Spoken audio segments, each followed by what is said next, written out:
Seorang menolak sifat pasti dia musyabbih. Karena sebelum dia menolak dia pasti menyamakan. Contoh, seorang yang menolak Allah istiwa di atas arsy. Kenapa dia tolak sehingga akhirnya dia mentahrif, merubah menjadi istaula, menguasai? Karena sebelum dia tolak dia mikir dulu. Kalau Allah istiwa berarti Allah berada di atas, berarti Allah butuh kepada tempat, berarti Allah lebih kecil daripada tempat tersebut. Kalau tempat tersebut jatuh Allah ikut jatuh. Berarti dia mentasbih dulu, baru kemudian dia tolak. Tidaklah mereka menolak sifat kecuali dalam benaknya mentasbih dulu. Paham? Saya ulangi. Antum tanya sama orang, kenapa mereka mentakwil? Kenapa mereka mentakwil sifat istiwa dengan istilah, dengan menguasai? Sebelum mereka, karena mereka mengatakan, kalau kita menetapkan istiwa, melazimkan tasbih. Kenapa? Berarti Allah berada di atas, yang di atas itu lebih kecil daripada yang di bawah. Berarti arsy lebih besar daripada Allah. Dan kemudian Allah pasti butuh kepada apa? Arsy.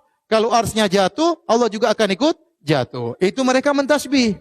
Gara-gara mereka mentasbih, akhirnya mereka menolak dengan mentakwil. Paham maksud saya? Semua orang yang mentakwil, itu di dalam benaknya mentasbih terlebih dahulu. Paham atau tidak? Sebagaimana diucapkan oleh Ar-Razi dalam kitabnya Asasut Taqdis, dia mengatakan seandainya kita menetapkan Allah beristiwa di atas arsy, berarti Allah lebih kecil daripada arsy. Karena arsy menaungi Allah dan berarti Allah butuh kepada, enggak boleh bilang butuh ya. Allah perlu kepada arsy.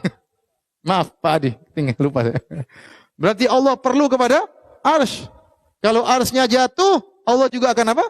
Jatuh. Berarti mereka mentasbih sebelum menetapkan. Padahal ini sangat mudah dibantah. Tidak semua yang di atas berarti lebih kecil daripada yang di bawah. Dan tidak semua yang di atas perlu kepada yang di bawah. Ya.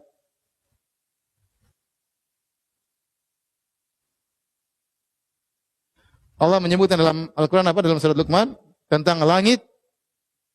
Bi ghairi amadin tarawunaha.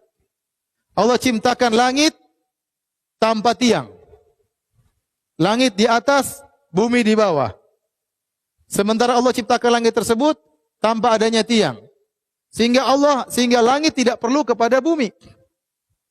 Pertama, langit lebih luas daripada bumi. Mana yang lebih luas? Langit atau bumi?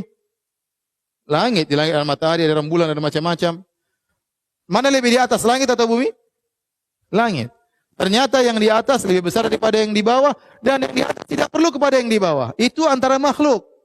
Kenapa Anda bilang Allah kalau di atas berarti harus lebih kecil? Dari mana dalilnya? Itu otak Anda seperti itu.